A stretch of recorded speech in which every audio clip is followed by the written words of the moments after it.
out over an entire billing period, we'll say 1 month.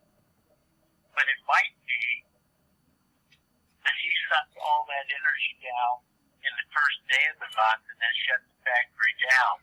So it has no reflection on how quickly he used that energy. That's just the amount of energy that he used. Got you. Okay.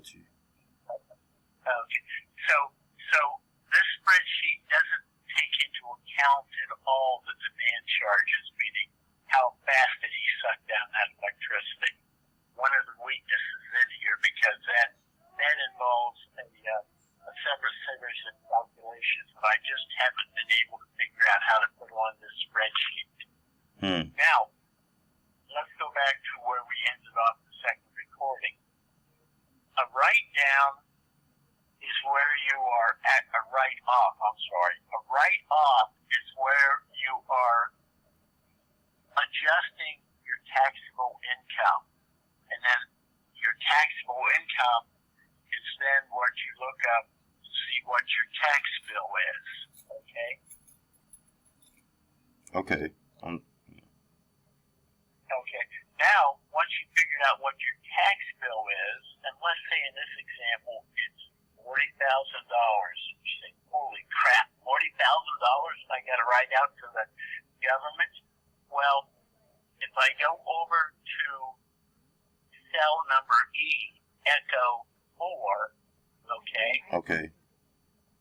Echo 4. Where it says, $21,879 tax credit. Right. Income tax credit. Right. Yeah. Now, what a credit is once you've computed your tax bill, a credit is a dollar-for-dollar adjustment directly against your tax bill. So what happens is we said you had a $40,000 tax bill and a $22,000 credit, you've suddenly whacked your tax bill down to $40,000, take away $22,000, is $18,000 left on your tax bill. Right. So let me run over that at a very high level.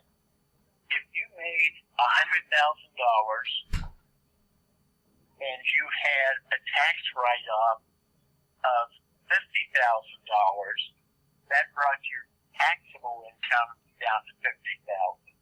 Or if I use $100,000, that'll get confusing because it's balanced. $100,000 gross income, $40,000 write-off, that brought your taxable income down to $60,000. Now, let's say, for example, that your tax bracket was 30%. $100,000 tax bracket of 30% means you owe $30,000 in tax, okay? So, but if you have a $40,000 write-off, brings you down to $60,000, you're still in that 30% tax bracket. You only owe $18,000. So the difference there is the difference between your, even though you had a $40,000 write-off, you only got to recognize that as $12,000 in terms of what you owe the government, which is the 30% of 100,000, 30,000, 30% of 16,000 is 18,000, and that 18,000 relative to 30,000 is your $12,000 difference. So that's so a write-off, even though it helps you, it's not nearly of the same quality of tax savings as a tax credit. Right. Almost that explained. Right. And it's like I received it. However, human beings are are creatures of habit. So I will be looking over this video again to, beat it down in my brain. And I would suggest that to anybody else as well, too. Yeah, well, that's the reason that this stuff, I can actually leave it with potential customers so they can play with it. Hopefully it's simple, straightforward enough that they can do that. So now what we have is on this potential investment for solar, we have a $28,000 grant, which is a check written out to you. You have a $20,000 rebate, which is a check written out to you. You have a $22,000 tax credit, which is a direct reduction on the tax amount that you owe. I put in SREC because what that is a solar renewable energy credit, which we don't have access to here in San Antonio. Other places do. Other places do, now, okay. Yeah, like New Hampshire, for example, I get for the solar energy that I produce off of my house, I record that and turn that in, and I get a check for that every quarter. Wow. Yeah. Hold on, you get a check every. Is it a few $100 check, or is it just like a $50 check or something? Not to get more so in your business, but just in the business of how it is.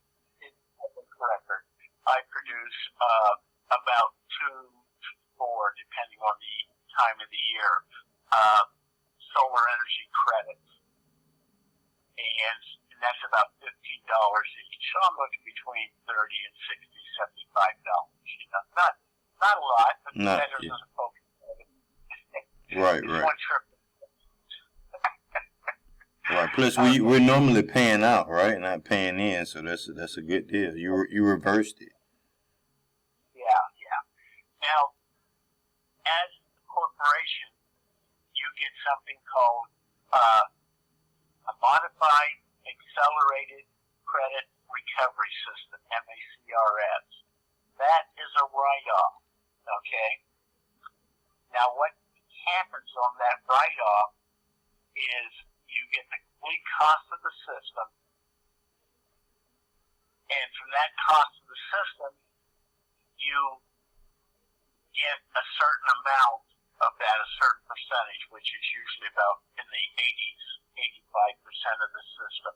And then your tax bracket for your corporation. So here I assume that you were a successful corporation, and you've got 6 years to do this in. You're getting about $29,000, $30,000 write-off. And then for the value of the electricity, which you're not paying for, do you want me to go back over this Mars write-off again? It wouldn't hurt if you even asked the question. Then I definitely want to honor your question. So yeah, it wouldn't hurt to go back over it again. Let's go back to column A and go down here, starting at row 27. Okay, let me scroll down. That's a little further down. Row 27. Okay, where it states 87%. Yeah. Now, what that is a simple formula. What happens is after the investment tax credit, which is 26%, you divide that by 2. 26 divided by 2 is 13. So 13% from 100% leaves you 87% of the cost of the project is eligible for a write-off. So a $100,000 project over the course of 6 years, or you can squeeze it down into 1 year if you wish, is eligible for write-off. So that's $87,000. 87 on a $100,000 project. 87,000 is completely written off. Yeah, in 1 year if you wish to. There's a published formula for that you can't take advantage of it all in 1 year. And let's say, it's not going to be true this year, that you're in the 30% tax bracket.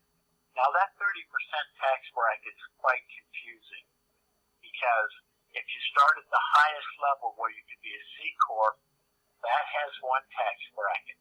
And if I go all the way to the other end of the spectrum where you're an S Corp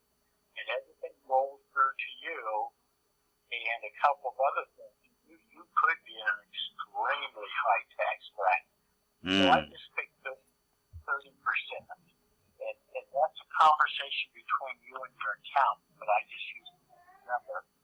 So, and we'll do easy math so I don't get confused. $100,000 project, you're in the 87th percentile for the write-off, and you're in the 30 tax bracket. So what you do is you multiply 87 times 30, which puts you at about 25%. So what happens is you get a $25,000, when this is all said and done, adjustment to your taxable refund.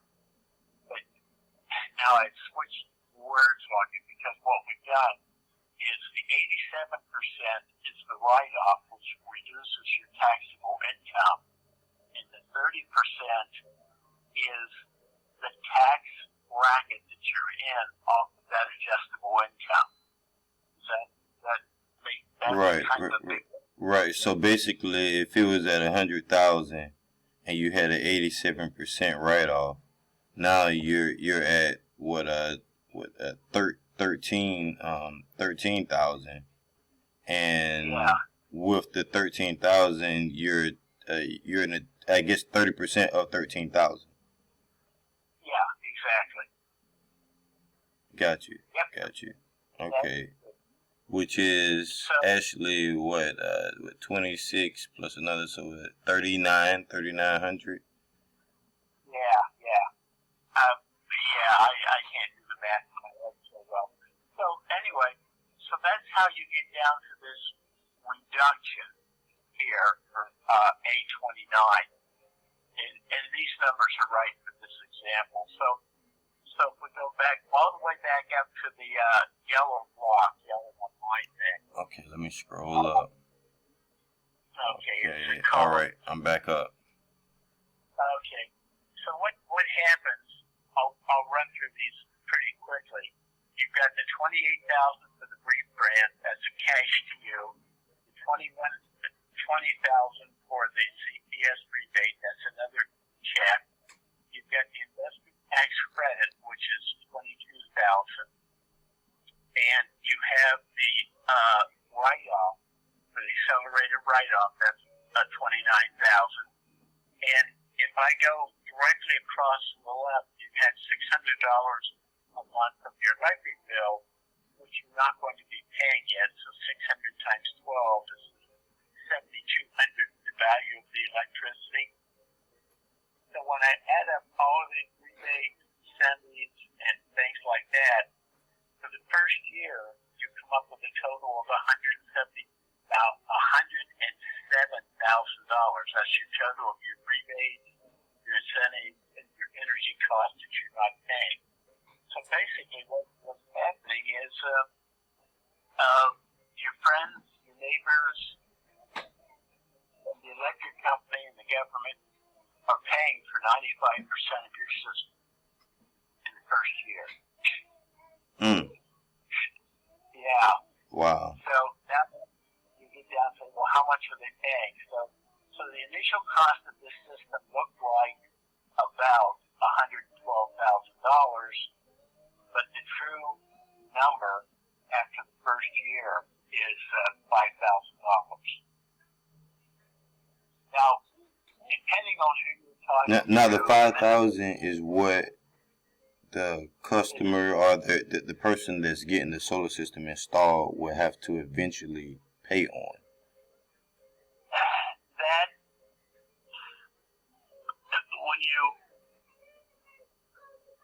when you come down to push comes to shove, after the first year's tax filing and tax return, that would be money left that should be owed. And of course, a lot of that involves conversations with your accountant because you have $22,000 investment tax credit, and you have about $30,000. You have about $50,000 of that money coming out as tax refund